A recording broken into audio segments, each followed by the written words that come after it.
여러분은 최근에 누구와 만나고 계신가요? 코로나 때문에 저는 아무도 못 만나요. 막 이렇게 말하는 분이 있을 것이고, 그런다면 누구와 이렇게 교제를 나누고 있어요? 뭐 카톡이든 전화든. 편지 쓰는 사람은 없죠, 요즘에. 손편지. 네. 여러분, 그분과 만나서 어떤 이야기를 주로 나누세요? 예를 들어서 신자들과 만났을 때는 어떤 이야기를 나누시고, 불신자들과 만났을 때는 어떤 이야기를 나누세요? 어디 가서 뭘 먹을까? 그죠? 아니면 누가 이랬다더라. 막 이런 이야기 있잖아요. 뒷담화를 한다든지, 아니면 힘든 이야기들을 이렇게 털어놓는다든지, 그런 이야기를 우리가 뭐 사람들과 나눌 수도 있을 거고, 또 믿음의 사람들과는 뭐 하나님의 나라에 대해서, 내게 주신 그 하나님의 나라가 얼마나 크고 부요한지, 어떻게 기도에 응답하셨고 어떻게 나에게 말씀해 주셨는지, 은혜를 나누면서 은혜가 더욱 은혜되도록, 이런 만남을 갖고 계시죠? 네, 코로나가 막을 수 없어요. 막을 수 없도록 하나님이 미리 다 카톡도 열어놓으셨고 전화도 다 주셨잖아요. 우리는 그들과 함께 연결되어서 이런 이야기를 나눠야 돼요.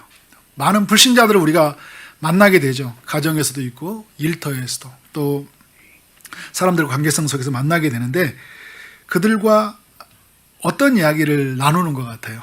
내가 만났던 예수, 들었던 이 복음에 대해서 말하고 있나요? 아니면 다른 이야기의 이슈들로 가득 찬 채 그냥 헤어지고 있나요? 이렇게 만났던 만남이 언제였어요? 내가 언제 이 사람, 어떤 사람을 만나는데 언제 이 사람에게 내가 만났던 예수, 우리에게 다시 오실 예수, 죽었다가 살아나신 이 부활의 예수님에 대해서 이렇게 진지하게 나눴던 적이 여러분 언제였던 것 같아요? 목사님은 언제였어요? 막 이런 눈빛이에요, 그죠? 우리 오늘 말씀을 들으면서 이제부터 잘합시다. 네, 그러면 되잖아요, 그죠? 마가복음 오늘 16장은 예수님이 죽으셨는데 다시 살아났다는 거예요. 우리가 믿는 예수는 어떻게 되셨다고요? 다시 살아나신 분이에요. 우리는 부활을 믿는 사람들이잖아요. 우리는 죽었다가 우리도 다시 살아날 것을 믿는 사람이에요. 주님이 영원히 사시는 것처럼 우리도 영원히 사는 것을 믿는 사람들입니다. 우리는 부활을 보지 않았지만 부활을 믿어요. 오늘 제자들이 그렇고 막달라 마리아와 다른 여인들이 부활을 봤어요. 봤는데 믿었어요? 안 믿었어요? 안 믿었어요. 주님이 말씀해 주실 때 믿었어요. 주님이 그들의 눈을 열어주었을 때 믿는 것을 보게 돼요. 여러분, 우리에게도 주님의 부활은 주님이 우리에게 성령을 통하여 말씀해 주실 때 부활이 믿게 되는 거예요. 성령을 통하여 눈의 비닐을 벗겨주셔야지만이 남이 못 본 것을 보게 돼요. 그리고 남이 듣지 못한 것을 듣게 돼요. 그래서 안 믿는 사람들은 그게 뭔데 계속 이야기를 해요. 있다니까, 봤다니까, 그게 뭐냐고 보여주라고 이야기하지만 당신도 믿어봐, 이거밖에 해줄 수 있는 이야기가 없어요. 주님이 일을 하셔야지만이 믿을 수 있는 거잖아요. 오늘 마가복음 그 16장 1절부터 14절에 있는 내용은 주님이, 다시 살아났던 주님이 제자들 가운데 눈을 비닐을 벗겨 주셔야지만이 볼 수밖에 없었다는 것을 우리에게 알려주고 있어요. 흰옷 입은 천사가 예수님이 살아나셨다 이렇게 말했지만 여인들은 믿지 않았어요. 갈릴리에 제자들이 가 있을 때, 제자들보다 먼저 갈 테니까 제자들에게 말해주라고 하는데 두려워서 아무 말도 하지 못하는 여인들의 모습을 보여주고 있습니다. 예수님이 막달라 마리아에게 그 7 귀신을 쫓아내어 주신 이 막달라 마리아에게 찾아오셔서 보여주셨는데도 그 여인은 믿지 못했어요.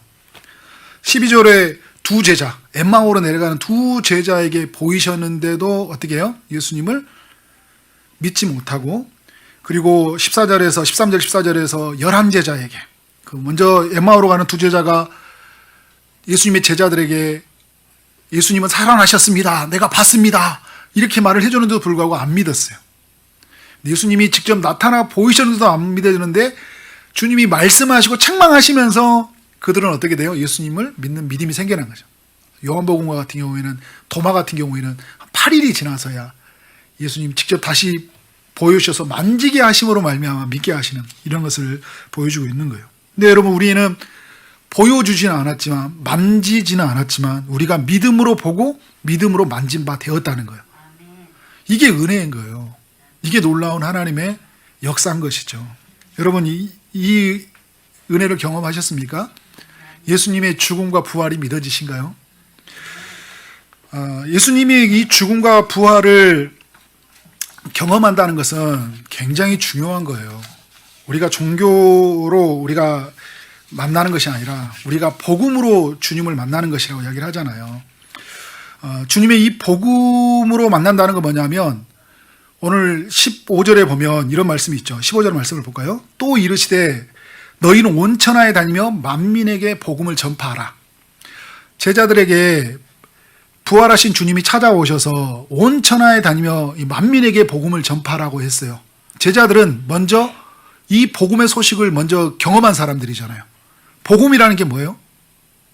좋은 소식이죠. 좋은 소식이라는 게 뭘까요? 여러분 안에서 좋은 소식이 뭐예요? 갑자기 무슨 막 일이 일어나면 좋은 소식이죠.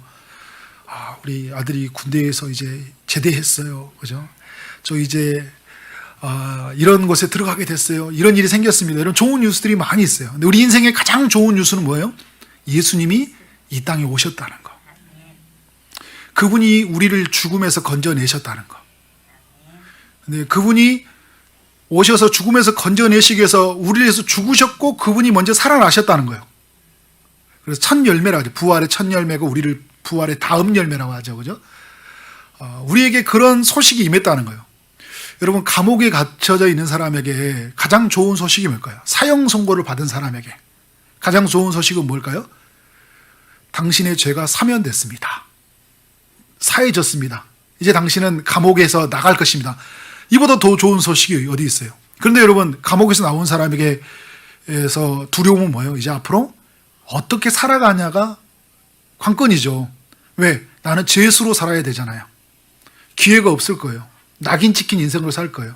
복음은 뭐냐면요, 우리가 죄에서 건짐을 받았다, 사형에 이르는 선고에서 우리는 면제받았다, 다시 살아났다, 이 정도로 끝나는 것이 아니라 하나님의 아들로 살게 되었다는 거예요. 하나님의 아들이 되어서 뭐예요? 이제는 하나님의 통치와 보호 속에 사는 거예요. 그래서 예수 그리스도 이름으로 구하고 찾고 두드리는 자에게 뭐예요? 하나님이 무엇이든지 주겠다고 약속해 주셨잖아요. 이게 복음인 거예요. 예수 그리스도가 오셔서 우리 안에 사시는데 우리로 하여금 풍성한 삶을 살게 하셨다는 거. 그래서 그것이 확실하다는 사실을 알려주기 위해서 주님이 죽으시고 부활하신 거잖아요. 이게 복음이에요, 여러분. 우리는 이 복음을 가진 자예요. 이 복음을 가진 자에게 주님이 뭐라고 요구하고 있어요? 15절에서 너희는 온 천하에 다니며 만민에게 복음을 전파하라. 온 천하에 다니라고 이야기하고 있어요. 온 천하는 어딜까요? 세상 모든 나라죠. 모든 열방, 모든 민족, 모든 종족을 말하고 있는 거예요. 그래서 크게는 5대양 6대주죠. 유럽, 아시아, 남미, 북미, 오스트레일리아 5대양 6대주에 이르기까지 모든 종족에 아주 그 세밀하게 들어가면 각 종족으로 이루어졌잖아요. 그러니까 모든 민족으로 갈 때 그 단어가 종족적인 의미를 가지고 있어요. 아주 작은 단위의 나라, 작은 단위의 어떤 그런 집단을 의미하고 있거든요. 모든 곳을 향해 나아가라, 주님이 우리에게 말씀하고 있습니다. 그런데 여러분, 말씀에서 온 천하라고 말하면서 또 하나 말하고 있는 건 뭐냐면 만민에게 가라고 해요. 모든 사람에게 가라는 거잖아요. 모든 지역, 그죠? 온 천하는 모든 지역이라면 만민은 모든 사람. 제가 여러분에게 도와줘요 최 목사님 하면 제가 어디든지 누구든지 이야기하는 거잖아요. 어디든지는 온 천하를 만민하고 의미하고 누구든지는 만민을 의미하는 거잖아요. 그래서 온 천하 만민에게 가라는 거. 모든 사람, 모든 인종, 모든 세대에 복음의 소식을 전하라는 거예요. 주님이 오셨다, 주님이 살아나셨다, 주님을 믿으라. 그러면 그의 나라 안에 살 것이다, 영원히 살 것이다, 주님의 통치를 받을 것이다. 그래서 주님이 주시는 그 영원한 안식과 그 부활을 경험하는 그런 삶이 당신의 삶에 주어질 것이다 라는 이 소식을 전하라는 거예요. 16절의 말씀을 보면 믿고 세례를 받은 사람은 구원을 얻을 것이고 믿지 않은 사람은 정죄를 받을 것이라는 거예요. 복음이 전해지는 현장 속에 이 두 가지가 나타난다는 거예요. 믿는 사람과 믿지 않은 사람. 이 땅에 빛이 비춰졌을 때 빛 가운데로 나가는 사람이 있고 그 빛 가운데로 나오지 못해서 계속 도망가는 사람들이 있죠. 그래서 저항하는 사람들이 있어요. 더 이상 빛을 비추지 말게 하소서. 예를 들면 박쥐 같은 막 이런 거 있잖아요. 그죠? 빛을 무서워하잖아요. 그러니까 하나님 앞에서 택한 백성, 하나님 부르시고자 하는 사람들 어때요? 빛 가운데로 나오는 그런 생명의 역사가 있어요. 어디에서요? 복음이 전파되는 이 현장 속에서 나타난다는 거예요. 중요한 건 뭐예요? 우리가 복음을 전하는 거예요. 때를 얻든지 못 얻든지 복음을 전파하는 것은 굉장히 중요하다는 거예요. 17절과 18절은 복음을 전하는 자에게 하나님께서 권세, 표적을 주신다는 거예요. 사인이 나타난다는 거예요. 어떤 표적이냐, 어떤 사인이냐, 주의 이름으로 귀신이 쫓겨나고 새 방언을 말하며 뱀을 집어 올리며 무슨 독을 마실지라도 해를 받지 아니하고 병든 사람에게 손을 얹은즉 낫느니라. 복음에 전파된 현장 속에 이러한 표적이 따른다는 거예요. 여러분, 사도행전 속에서 이것을 보여줬잖아요. 주의 이름으로 귀신이 쫓겨나는 일들을 보여줬어요. 예수의 제자들에게서. 이것이 예수님에게만 일어난 줄 알았거든요. 그래서 복음서에서는 제자들에게 가서 이 귀신 들렸던 아이를 고치려고 하면 못 고쳐요. 그러니까 예수님이 믿음이 없는 자들아 이야기하죠. 할 수 있거든. 무슨 말이냐. 믿는 자에게는 이런 일이 능치 못한 일이 없느니라 말씀을 하셨어요. 제자들은 예수님이 이 땅에 살아 계셨을 때는 그 일이 일어나지 않았어요. 근데 예수님이 죽으시고 부활하시고 성령을 그들 가운데 부어주셨을 때 그들이 성령의 능력을 붙잡고 나아갈 때 어떤 일이 일어난 거예요? 귀신이 쫓겨나는 일이 일어나는 거예요. 새 방언을 말했다. 새로운 말을 하기 시작했어요. 사도행전 2장에서 성령이 부어졌을 때 그들이 베드로와 요한이 또 11제자가 그 12제자죠. 새롭게 세워진 제자와 함께 복음의 메시지를 전해질 때 베드로는 메시지를 전하는데 듣는 모든 사람들이 15개 나라 안에서 모여든 그 디아스포라, 흩어졌던 디아스포라 유대인들이 자기 나라 말을 잊어버렸던 사람들이 말씀이 들려지는 역사가 일어나는 거예요. 여러분, 우리도 그런 경우 있어요. 그런 경우를 많이 겪습니다. 나는 이렇게 아주 짧은 지식을 전하는 것 같은데요. 아주 부족하다고 생각했는데 그 사람은 완전히 채워지는 지식으로 듣는 것을 보게 돼요. 그러니까 주님이 우리의 입술을 통해서 어떻게 한다는 거예요? 그에게 말씀해 주시는 거예요. 저는 이제 설교를 하면서 많이 느껴요. 그냥 이렇게 별 볼 일 없는 말이었다고 생각하고 끝나고 나면 항상 후회하는데 말씀을 듣고 그것이 은혜가 되었고 변화가 되었다. 이렇게 하는 걸 보면서 하나님이 이렇게 사용하셔서 일을 하시는구나. 때로는 여러분, 제가 이렇게 말을 했는데 새로운 말로 들리기도 하고 어떨 때는 여러분 초자연적인 역사가 일어나기도 한 거예요. 그래서 선교지에 지금도 가보면 갑자기 그 나라 말이 막 나온다고 해요. 배우지도 않았는데 막 그 나라 말이. 그리고 어떨 때는 너무 막 떠듬떠듬했던 말이 막 너무 유창하게 흘려나오는 것을 보게 돼요. 누가 하시는 거예요? 주님이 우리의 입술을 주관하셔서 복음이 전달되어지도록 역사하신다는 거예요. 뱀을 집어도 독을 마셔도 해를 받지 않은 일들이 어디에서 일어났어요? 사도 바울이 멜리데셈에 들어갔을 때 배가 어떻게 돼요? 이 풍랑을 맞아서 멜리데셈에 이제 다 들어가게 되었잖아요. 제수들과 함께. 그래서 불을 쬐는 중에 독사가 나와서 손을 물어버렸어요. 근데 그 지역에 있는 사람들은 뱀에 물린 자는 저주받은 자라고 했거든요. 그래서 사도 바울이 이 사람들에게는 신이 저주한 사람이라고 생각했는데 바울이 어떻게 돼요? 물려도 아무렇지가 않는 거예요. 깜짝 놀랍니다. 그래서 바울 앞에 엎드려져요. 바울은 누구를 향하게 합니까? 나를 향하지 말고 주님을 바라보도록 하는 거예요. 그리고 그 안에 거기에서 있는 사람들 병자를 고쳐나가기 시작해요. 병을 고치고 그리고 독사에서도 해를 받지 아니하면서 이 멜리데에 있는 사람들이 다 주 앞에 엎드려서 경배를 하게 됩니다. 믿는 역사가 일어났죠. 여러분, 이러한 일들이 초대교회만 일어나나요? 인류의 역사 가운데서, 교회사 가운데서, 또 우리 주변에서도 이런 일들이 일어납니다. 근데 여러분, 우리에게 이런 질문이 생겨나는 거예요. 왜 우리는 그런 일을 별로 경험한 적이 없는데요? 여러분, 그렇죠? 그죠? 독사 물렸는데 괜찮아요? 저희 어머니가 시골에서 독사를 물린 적이 있어요. 혼자 가셔서. 크게 이렇게 다치셨는데, 이렇게 했는데. 그러니까 엄청난 고생을 하셨거든요. 그러니까 물려도 예수 믿어도 물려도 어떻게 되는 거예요? 죽어요. 독사 물려서 예수 믿어서 죽는 사람도 있어요, 여러분. 그죠? 그러면 왜 우리에게는, 믿는 우리에게는 이런 일이 일어나지 않고 사도 바울에게는 일어난가? 여러분, 오늘 이 이야기의 핵심은 뭐냐면 표적이 핵심이 아니라 복음이 핵심이에요. 표적은 예수 그리스도가 누구인지를 드러나게 하나님이 일시적으로 보여주는 현상이에요. 그래서 2000년 교회사 가운데 아주 미비하게 작게 일어나는 현상이에요. 중요한 건 뭐냐면 복음이 들어가는 현장 속에서 하나님이 역사하고 계신다. 근데 단순히 표적을 보여서 마술을 보여주는 게 아니에요. 기독교가 다른 종교보다 우월하다, 이걸 보여주려고 하는 표적이 아니에요. 무엇으로 인도하려고 하는 거예요? 복음으로. 누구에게요? 예수 그리스도를 우리 가운데 행하시는 이가 누구냐라는 거예요. 여러분, 제가 처음에 부활에 관한 이야기를 했는데 우리가 부활을 보지 않았지만 믿음으로 보잖아요. 우리는 믿어요. 그죠? 우리에게 믿음을 주셨어요. 우리는 표적이 나타나지 않았지만 뭘 믿어요? 복음을 믿잖아요. 예수님이 이 땅에 오셨고 우리 위해서 죽으셨다는 거. 자, 로마서 1장 16절에 보면 이런 이야기가 있어요. 내가 복음을 부끄러워하지 아니하노니 이 복음은 모든 믿는 자에게 구원을 주시는 하나님의 능력이 됨이라. 먼저는 유대인에게요, 그리고 헬라인에게로다. 그러니까 유대인들이, 헬라인들이 이 복음을 통해 구원을 경험하게 되었어요. 표적을 보고 구원을 얻었나요? 뭐가요? 복음이 그들 가운데 들려지니까, 복음의 소식이 들려지니까, 예수 그리스도가 오셨다, 우리를 위해서 죽으셨다, 그가 우리를 위해서 다시 살아나셨다. 근데 그것이 나의 사건으로 들려지면서 어떻게 되는 거예요? 그게 믿어지는 거예요. 그래서 의로워졌다는 거예요. 근데 17절에 이런 이야기를 하고, 실제적인 이야기를 하고 있죠. 복음에는 하나님의 의가 나타난다는 거예요. 복음에서.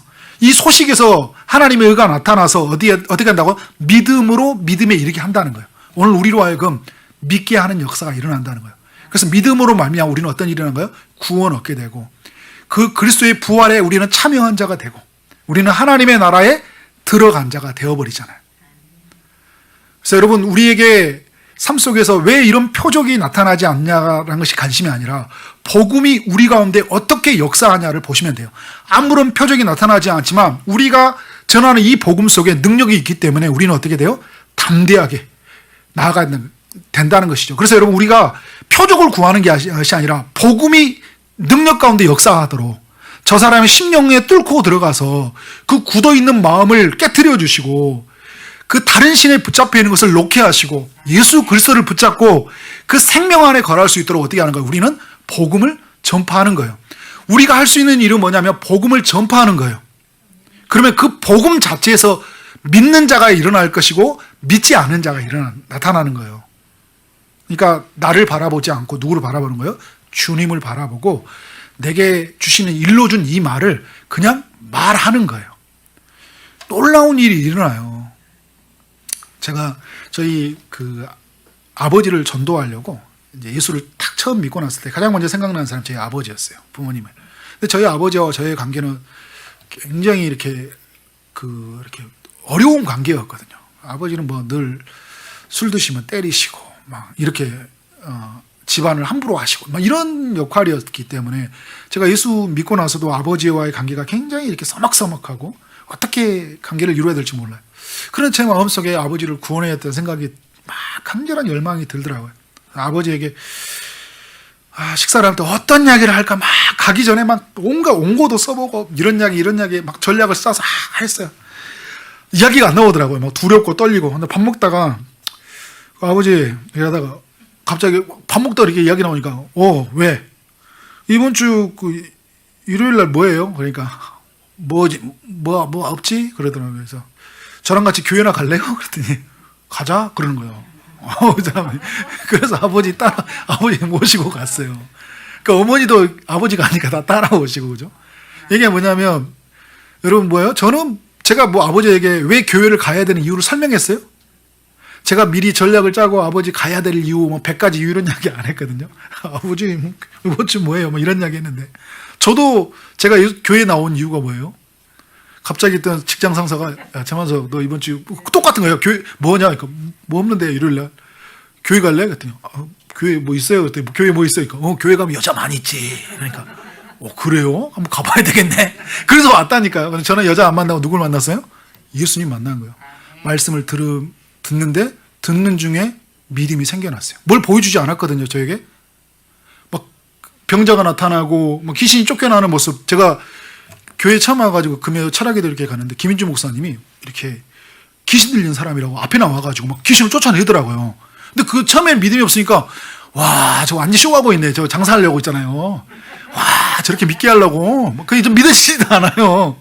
그런 제가 믿어지는 거예요. 안양역에서 예전에 그 안양역이 개발되기 전에 내려오는데 안양역이 그 앞에 보면 사람들이 이렇게 몰려놓고 이렇게 환자들 이게 하는데 막 안진뱅이가 일어나고 막 눈먼 사람 막 거기서 막 보여주는 거예요. 그래서 와, 저것들 완전 쇼하는 거라고. 제가 막 앞에서 막 손짓하면서 저것들 완전 사기꾼이라고 이야기하는데 제가 그런 뭐 표적에 보고 반응하는 것이 아니라 그게 지금 생각해보면 하나님 일하심이었는지 잘 모르겠어요. 그런데 분명한 것은 그때 그런 표적으로 제 마음이 반응하지 않고 말씀을 들으면서 제가 어떻게 믿음이 생겨나는 거예요. 여러분 우리는 해야 될 일이 뭐예요? 말씀을 전하는 거예요. 주신 말씀을 그냥 흘려보내는 거예요. 온 천하의 만민에게, 우리 주변에 있는 내 이웃들에게, 가족에게 어떤가요? 예수 믿어보라고.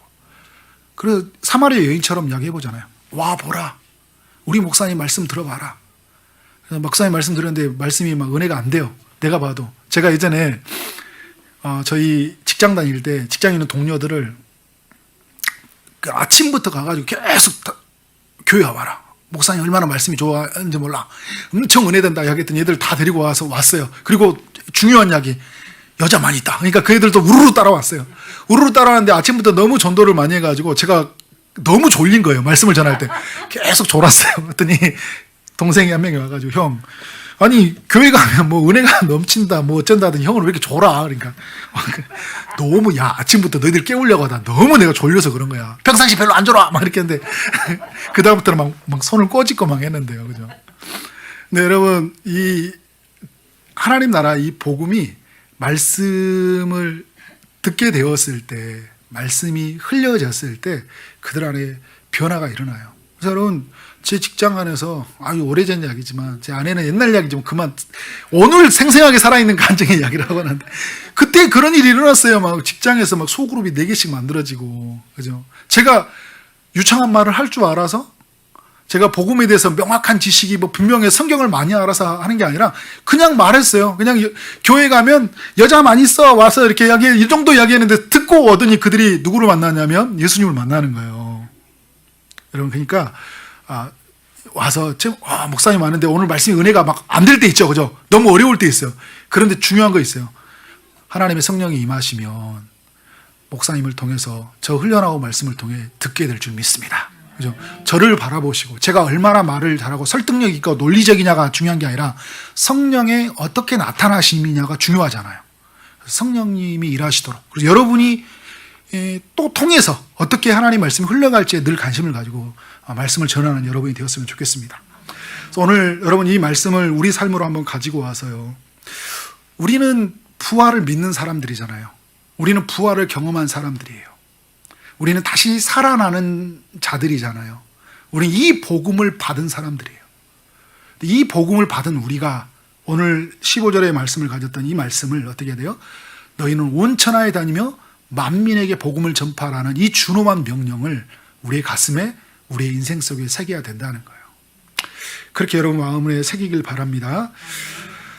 오늘 우리는 여러분 하나님의 나라 안에 사는 사람들이잖아요. 제가 2주 전에 이야기할 때 우리는 하나님 나라가 시작되어졌다고 이야기했고, 지난주에는 하나님 나라는 더욱 커져간다고 했어요. 하나님 나라는 어떻게 완성이 되어질까요? 주님이 오시면 완성이 되어져요. 주님이 이 땅에 재림하시면. 근데 주님이 언제 재림하실까요? 마가복음 14장에서 말세에는 마지막에는 이런 징조가 일어난다고 했죠. 민족과 민족이 전쟁이 일어나고 기근이 일어나고 질병이 일어나고 핍박과 환란이 일어난다고 했어요.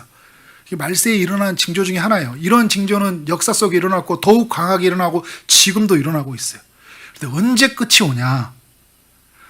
고난이 더욱 깊어졌을 때 끝이 온 게 아니라 모든 천하에, 온 천하에 만민에게 복음이 전파될 때, 모든 열방의 땅끝까지 주의 복음이 전파될 때, 그때야 끝이 온다고 주님이 말씀해 주셨어요. 우리가 해야 될 일은 뭘까요?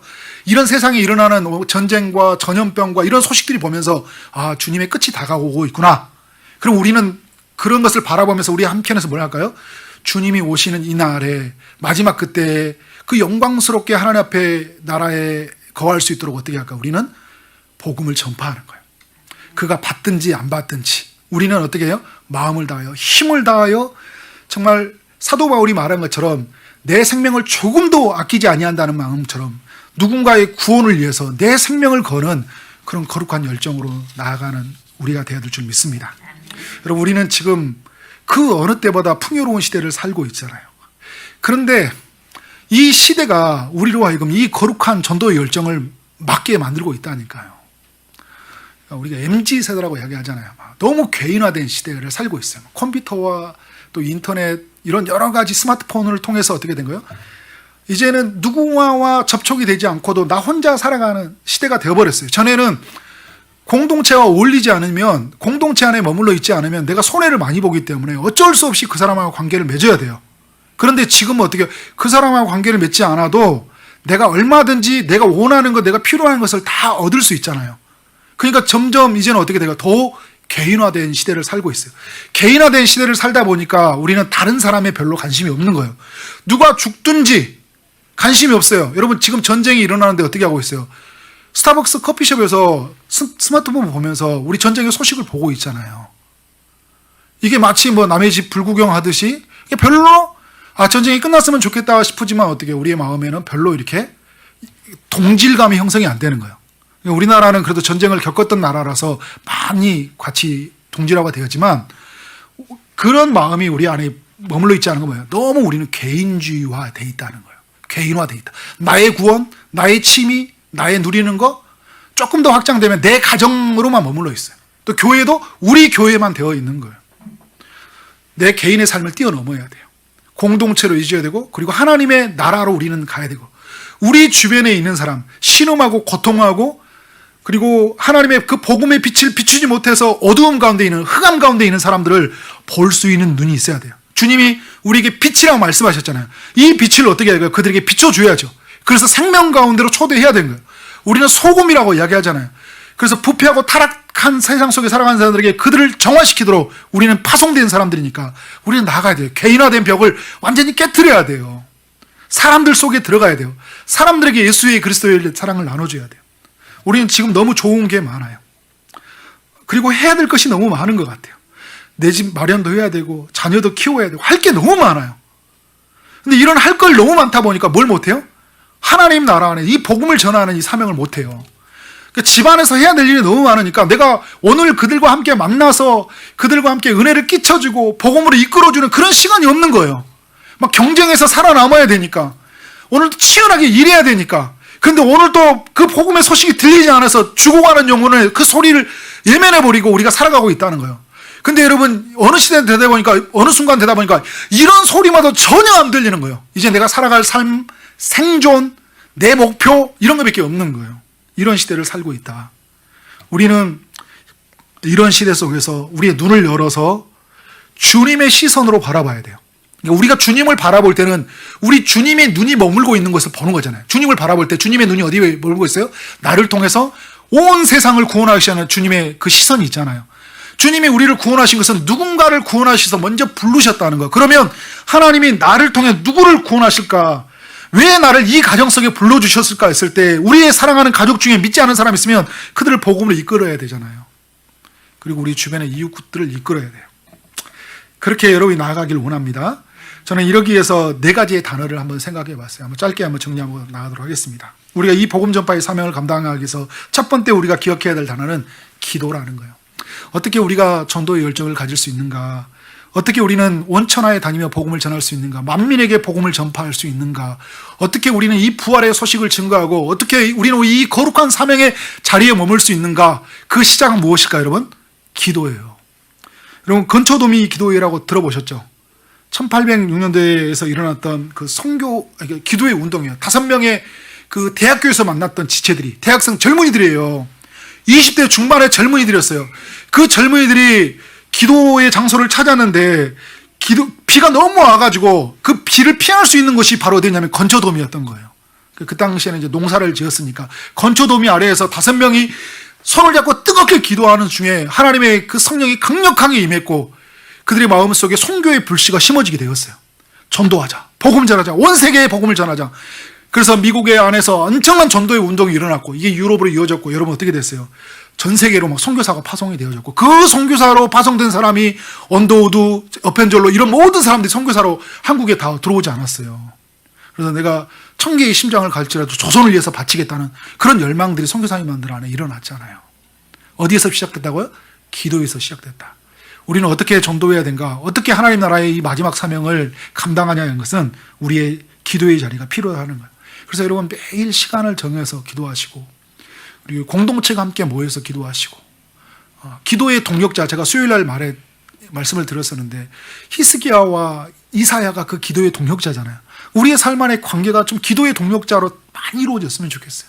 기도하면서 주의 나라를 경험하고 기도하면서 정말 하나님 나라의 그 복음의 열망으로 가득 차야지는 좀 그런 소망이 우리 모두에게 일어나야 된다. 두 번째는 여러분 연결이에요. 기도하고 나서 연결이 어떻게 될까요? 우리는 주변에 있는 사람들과 함께 연결되어져야 돼요. 어떻게 연결되어질까요? 복음으로 연결돼야 돼요. 믿음의 사람들도 복음으로 연결돼야 돼요. 우리는 복음으로 예수 그리스도의 몸으로 연결된 사람이잖아요. 그리고 잠정적으로 연결돼야 될 사람, 예수 그리스도 안으로 초대될 사람들은 어떻게 될까요? 그들과 어떻게 될까요? 그들이 복음 안에 들어오도록, 그리스도의 몸 안에 들어오도록 우리는 그들과 연결되어 있어야 돼요. 그래서 우리가 받았던 이 은혜를 그들에게 어떻게 될까요? 흘려주는 거예요. 우리가 들었던 주의 말을 흘려주는 거예요. 받았던 사랑을 그들에게 흘려주는 거예요. 그래서 어떻게 하는 거예요? 그들에게 복음으로 이끄는 거예요. 우리가 만나는 사람들은 그런 면에서 우연이 아니에요. 가정에서 만나는 것은 필연이죠. 필연적으로 만난 사람은 반드시 우리가 그들을 복음으로 인도해야 될 사람들이죠. 근데 우리의 이웃들, 우리가 사는 그 만나는 이웃들이 우연이 아니고 우리 초지동 교회가 우리 초지동산 교회가 세워졌는데 초지동, 백운동, 원곡동, 선부동에 만나는 사람들이 우연이 아니잖아요.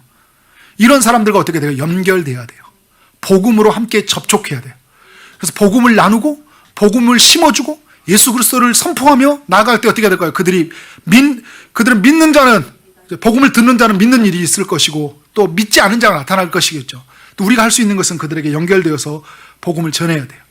그리고 대한민국 땅 가운데 복음이 들어가지 않은 지역과 연결되고 온 세계 온 열방 속에서 나가 있는 모든 선교지와 선교사님들과 함께 연결돼야 돼요.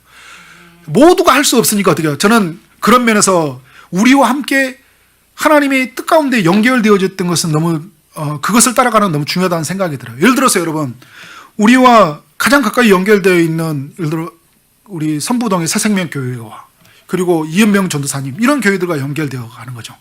그리고 우리 지역 속에서 사람들과 연결되어지고 그리고 우리가 기쁨의 동산교회에서 계셨던 분들은 파주 기쁨의 동산교회 이런 교회에 가 있는 파주 땅에 가 있는 교회들 그리고 또 우리 많은 교회들과 연결되죠. 송산도 가 있고 다 가 있어요. 그리고 우리 새섬 나눔센터에 진도도 가 있고 우연이 아니잖아요. 또 우리 집사님들 또 다른 데 교회 생활하다 하신 분들이 있어요. 그런 개척교회 지역교회들과 함께 연결되어지는 거예요.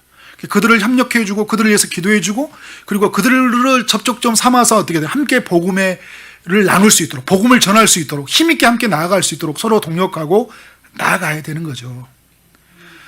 우리에게 연결되는 예를 들어 김용환 선교사님 우연이 아니잖아요. 하나님이 또 석기 땅을 바라보게 하셨고 또 재관철 선교사님을 만난 것도 우리가 오셔서 우연이 아니다. 그래서 우리에게 있었던 많은 선교사님들과 함께 연결되는 거예요. 다다음 주에 오는 우크라이나 선교사님하고 또 연결될 수 있는 것들이 있잖아요. 그죠? 그래서 우리는 이제 전쟁이 끝나면 복원하는 데 가서 갈 수도 있는 거예요. 그죠? 갑자기 포탄이 떨어지면 어떻게 할지 두려움이 생길 수 있지만 주님 앞에 우리 인생을 맡기고 갈 필요도 있는 거예요. 그죠? 그런 면에서 저는 이제 나중에 여러분들과 함께 뭘 하냐면 부활절도 맞아서 조만간 여러분에게 TF팀을 조성을 하려고 해요. 이 지역과 연결되고 그래서 이것을 이루기 위해서 지원해 주세요. 어떻게 우리가 갈 수 있을지. 그래서 세 번째가 뭐냐면 기도이고 첫 번째는 기도이고 두 번째는 연결이고 세 번째는 경험인데요. 이 연결되는 속에서 우리는 한번 경험돼야 돼요. 제자들이 오늘 마태복음 16장 15절에 온천하에 만민에게 복음을 전파를 할 때 바로 보내지 않았어요. 그들에게 복음 전도의 경험을 주님이 시켰다니까요. 예수님이 처음 그들을 불러주셨을 때 둘씩 짝을 지어가지고 어떻게 해요? 전도해보게 하셨잖아요. 귀신을 쫓아오는 권세도 주시면서 일을 하게 하셨는데 주님처럼 하지는 못했어요. 그런데 그 경험이, 그 파송되었던 경험이 어떻게 돼요? 이제는 성령을 부어줌으로 말미암아 그리스도가 계시지 않지만 그리스도가 성령과 함께 하심으로 이제는, 그죠? 눈으로 보이지 않지만 성령과 함께 하시는 그 제자들이 어떻게 합니까? 복음을 전파하잖아요. 경험이 중요해요. 저는 우리의 아까도 제가 말했던 것처럼 우연이 아니다. 우리 주변에 있는 사람들과 함께 경험되어졌으면 좋겠다라는 생각이 들어요. 그래서 우리 지역 교회도 한번 가보고요. 원곡동에 있는 지역에 있는 교회에서 함께 예배해보고 또 온 세계 단기 선교도 가보고.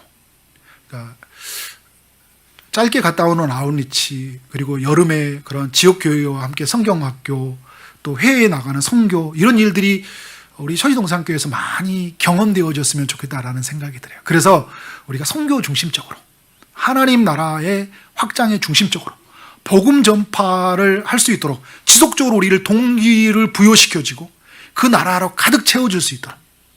제가 예수 처음 믿으면서 했던 건 뭐냐면 이런 경험하는 자리로 주님이 계속 내모셨던 것 같아요. 뭐 노방전도 하는데, 그리고 여름 때 되면 지역 국내 선교, 그리고 해외 선교, 이런 일을 계속 개년마다 갔다 왔고, 제가 기쁨의 동산교회 있을 때도 청년들하고 매년마다 한두 번 정도 빠졌던 것 같아요. 매년마다 지역 선교에 가고 해외에 갔다 오고, 이렇게 하면서 그 경험되어지니까 어떻게 된 거예요? 하나님 나라로 더욱 채워져고 무엇을 위해서 기도해야 되는지를 생각나게 됐던 것 같아요. 그래서 여러분 많이 경험했으면 좋겠어요. 우리 젊은이들이, 다음 세대가 하나님 나라로 더욱 경험되어지도록, 또 우리 어른들이 보고 듣고 하나님 나라에 참여한 일들이 어떻게 된가요? 이 후배들에게 이어질 수 있도록 끊임없이 스폰서 역할을 감당하기도 하고, 내가 직접 나가서 그 일들을 감당하기도 하고, 그래서 우리는 어떻게 될까요? 주변에 있는 사람들에게 하나님 나라를 이끄는 그런 일꾼이 돼야 된다. 그래서 첫 번째는 기도이고, 두 번째는 연결이고, 세 번째는 경험이에요. 네 번째는 뭘까요? 열정이에요. 우리가 이 모든 일을 감당하려고 해도요, 우리 안에 뭐가 있어야 될까요? 열정이 있어야 돼요. 열정이라는 기름이 있어야 돼요. 열정은 누구가 주시는 거예요? 주님이 주신 것이잖아요. 여러분, 자동차가 달리고 싶어도 달릴 수 없는 건 뭐냐면 기름이 없으면 못 달려요. 내가 정말 열심히 운동하고 싶은데 막 몸이 건강하지 못하면 못하죠, 그죠? 우리 안에서 이 복음의 힘은 어디에 나와 있냐면 우리의 건강함에 있는 게 아니라요, 우리의 마음속에 열정에 있어요. 내가 몸이 약하고 내가 돈이 없고 내가 말을 잘 못하지만 내 안에 주신 그 주님의 거룩한 열정이 있으면요, 그 열정에 힘을 다해서 어떻게 될까요? 하나님 나라를 전하게 되어 있어요. 제가 청년회 때 제 마음을 울렸던 한 장로님이 계시는데, 그 부천에 계셨던 그 장로님이세요. 근데 장로님이 그 집에 저희를 초대했어요. 함께 식사를 하고 나누는데 정말 그분이 살아왔던 삶의 여정이 정말 복음 안에서 누리는 것이고 복음 전파적인 삶이더라고요. 새벽에 잠이 안 오면요, 밖에 나간대요. 기도하고 찬양하다 밖에 나가는데, 공원에 가면 그냥 술 먹고 넘어진 사람들, 그냥 거기 앉아 있는 사람들, 얼마나 많은 사람이 보는데, 근데 그들에게 다 예수의 그리스도의 사랑을 전한대요. 전하지 않고는 견딜 수가 없대요. 그 밤에 잠이 안 온대요. 그래서 밤에 뛰쳐나간대요. 그래서 복음으로 이끌어서 얼마나 많은 사람들이 교회 가운데 초대되었는지 몰라요. 그 집에 이제 도둑이 들어왔었다고 하더라고요. 도둑이 들어왔는데 그 집안 전체가 다 모여가지고 그 도둑에게 예수 그리스도 믿어야 된다고, 예수님밖에 없다고, 이제 그렇게 하면서 그분이 예수님 믿게 되었다는 막 그런 간증도 이야기를 하시더라고요. 저런 열정으로 채워졌으면 좋겠다. 내 안에서 정말 하나님이 그런 열정으로 채워졌으면, 그렇게 기도했던 그 장로님을 보시면서 생각났던 적이 있어요. 여러분, 우리 마음속에 이 복음에 대한 열정이 있기를 원합니다. 복음에 대한 열정으로 가득 채워지길 원합니다. 오늘 여러분 이 말씀에 이제 결론을 내리자면요, 예수님이 제자들에게 나타나셨잖아요, 그죠? 부활하신 주님이. 근데 먼저 여인들에게 그 천사가 무슨 이야기를 해주냐면, 갈릴리에 예수님이 먼저 가셨다는 이야기를 하셨어요. 예수님이 지금 예루살렘 성문 밖에서 죽으셨잖아요. 성문 밖에서 예수님이 만나실 수도 있어요, 예루살렘에서. 그런데 왜 갈릴리에서 예수님을 만나려고 하셨을까요? 갈릴리는 어떤 자리예요? 예수님에게 처음 부름받았던 자리예요. 고기 잡는 어부에서 사람 낚는 어부가 되었던 자리예요. 귀신이 쫓아나가고 병든 자가 고쳐지고 오병이어의 기적이 일어났던 곳이에요. 하나님의 나라의 가르침을 받았던 곳이에요. 예수님과 만나 교제하고 사랑이 깃든 곳이에요. 그곳에서 주님이 만나 주셨어요. 예루살렘은 어떤 곳이에요, 여러분? 실패의 장소예요. 무너졌던 장소이죠. 예수님을 통해서 큰 자리 얻고 싶은 야망의 자리였잖아요. 그래서 예루살렘에 들어갔을 때 수많은 사람이 한호할 때 나도 이제 예수님 우편에 좌편에 앉겠구나. 그런 헛된 야망을 부풀게 꾸게 했던 자리가 예루살렘이거든요. 그 예루살렘에서 그들은 어떻게 해서 철저히 무너져 버렸어요. 예수님을 부인했잖아요. 맹세하면서 부인했고 저주하면서 부인했던 장소. 그 실패했고 무너졌던 장소에 만나지 않고 처음 불렀던 그 장소에서 내가 사람 낚는 업으로 만들어주겠다는 그 주님의 계획을 들었던 그 장소에서 온 천하에 다니며 만민에게 복음을 전파라는 그 거룩한 사명으로 보여주신 거예요. 그래서 여러분, 우리도 그렇잖아요. 우리도 주님이 우리를 세웠던 처음 사랑으로 돌아가게 하시잖아요. 우리를 불러주시고 우리를 구원해 주시고 그 은혜가 얼마나 큰지를 다시 한번 깨닫게 하시면서 우리를 어디로 가게 하십니까? 이제 다시 하나님의 복음이 있는 곳으로, 그의 나라가 전파하는 곳으로 우리를 주님이 보내시잖아요. 오늘 제자들과 같이 오늘 주님은 여러분의 주님이 불렀던 그 자리로 초대해 간 줄 믿습니다. 그 초대에 초대받아서 주님이 주시는, 우리의 불러주시는 그 은혜, 구원해 주시는 그 은혜, 그리고 그 사명으로 채워지는 그런 은혜가 여러분 모두에게 있기를 주님의 이름으로 축원합니다. 아멘.